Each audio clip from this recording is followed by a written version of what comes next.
তোমার পাপার পকেটে একটা টাকাও নাই, তোমার পাপা তাহলে তোমাকে কিভাবে ঘুরতে নিয়ে যাবে?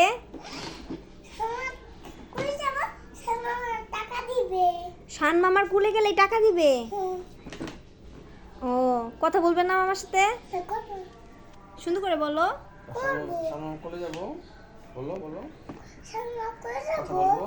কথা বলবো। টাকা দিবে।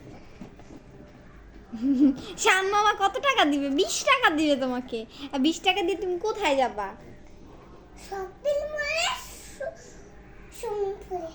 শপিং মলে সুইমিং পুলে?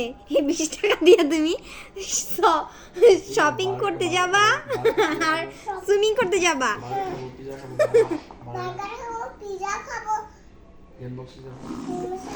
সব কিছু 20 টাকা দিয়ে? কোক খাবো, ফুচকা খাবো। কোক খাবো। আর শান মামা তাদের টাকা দাও। বলে দাও, বলে দাও। হাই গাইস, আজকে আমি স্কুটি